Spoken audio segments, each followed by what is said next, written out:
राधे कृष्णा विश्वास में इतनी शक्ति है कि एक दिन ना एक दिन सभी को मानना ही पड़ता है। जो नामुमकिन रहता है वो मुमकिन हो जाता है।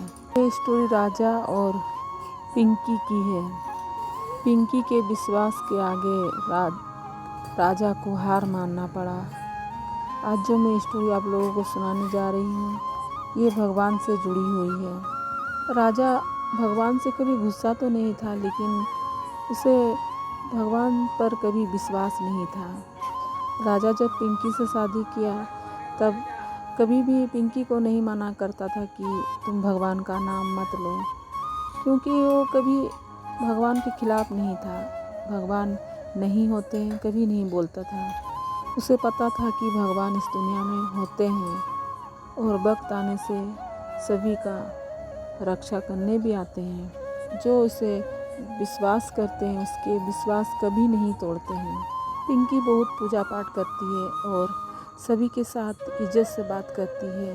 किसी के साथ बदतमीजी से बात नहीं करती है और सब पे दया करती है। जो भी दुखी और परेशान रहते हैं उसके दुख दूर करने की कोशिश करती है। जितना उसके बस में रहता है वो ज़रूर करती है। ये सब राजा को पसंद नहीं आता है। राजा बोलता है कि पिंकी तुम थोड़ा भी गुस्सा किसी को क्यों नहीं दिखा सकती हो। तुम दूसरों का अच्छा करती हो और लोग तुम्हारे साथ बुरा करते हैं। पिंकी बोलती है ऐसा बात नहीं है। इस दुनिया में सभी लोग अच्छे हैं, कोई बुरा नहीं है। लेकिन वक्त के साथ सभी को बदलना पड़ता है। सभी को अहंकार और गुस्सा भी आता है। राजा जितना भी कमाता है उसके घर में वो खर्च हो जाते हैं, कुछ भी वो बचा नहीं पाता है। पिंकी और राजा की ख्वाहिश कभी भी पूरे नहीं होते। कुछ भी वो लोग चाहते हैं खरीदने, पहनने, खाने, उन लोगों का कभी भी पूरा नहीं होता है। राजा बहुत निराश हो जाता है, लेकिन पिंकी कभी निराश नहीं होती है। राजा जो भी लाता है हंसकर खाती है, हंसकर पहनती है। कभी राजा से शिकायत नहीं करती है कि मुझे ये नहीं चाहिए, वो नहीं चाहिए। लेकिन राजा हमेशा सोचता है कि मैं पिंकी को अच्छा खिलाऊं और अच्छा पहनाऊं, कहीं भी घुमाने फिराने ले जाऊं। लेकिन राजा के पास इतने पैसे नहीं रहते हैं कि वो पिंकी को कहीं भी ले जाए और कुछ भी खिलाए पिलाए। राजा रात दिन मेहनत करता है। जब पिंकी के पहला बच्चा होने का समय आता है राजा के पास एक भी पैसा नहीं रहता है। डॉक्टर को देने का भी पैसा नहीं रहता है। उसी दिन जन्माष्टमी का दिन रहता है और दूसरा दिन उसका बेटा का जन्म होता है।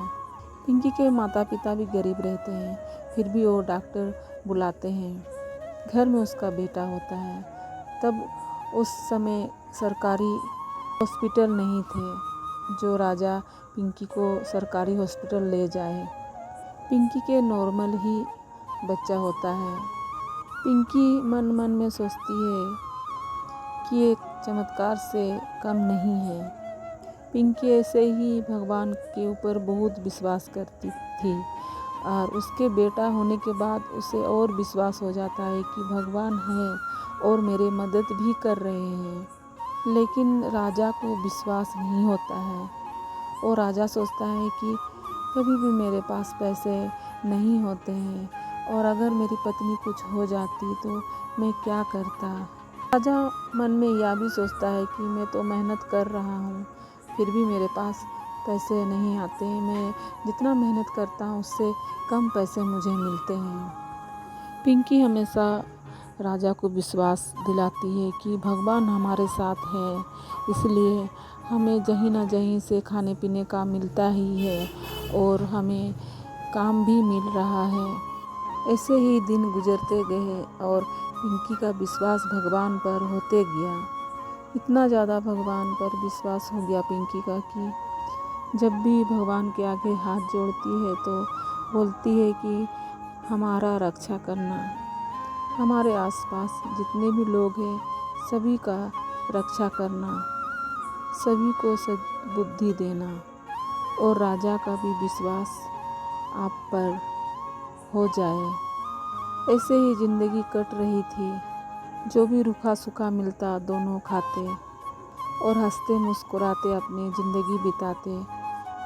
पिंकी का और एक बेटा हुआ, उसके अब 2 बेटे हो गए। राजा बहुत बीमार हुए, इतना तबीयत खराब हुआ कि राजा सोच लिए कि मैं शायद अब नहीं बचूंगा, क्योंकि 8 दिन राजा उल्टी किए और खाना पीना छोड़ दिए और उसका राजा का जॉन्डिस भी हो गया था।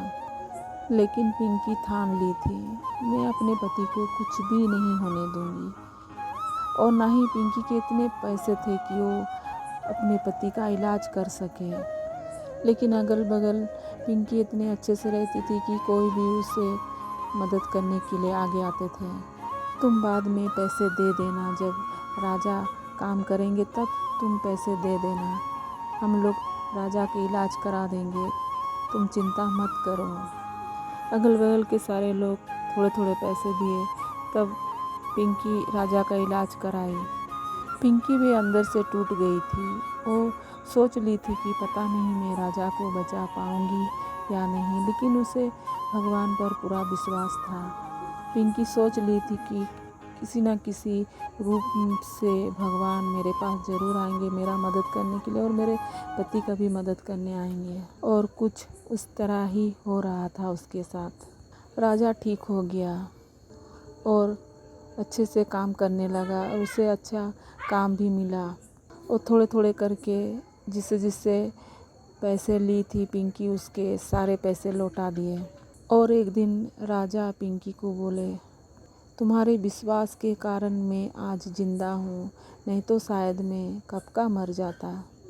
पिंकी राजा से बोलती है, मैं भी अंदर से टूट गई थी, मैं भी सोच रही थी कि मैं शायद आपको बचा नहीं पाऊँगी, मैं भी थोड़े देरी के लिए डगमगा गई थी, लेकिन भगवान किस रूप में आते हैं और मदद करते हैं हमें पता भी नहीं चलता है। पिंकी राजा को बोलती है, भले आप पूजा पाठ मत कीजिए, लेकिन हमेशा भगवान का नाम लीजिए। हमें जितना ज़रूरत है उतने तो भगवान हमें दे ही रहे हैं।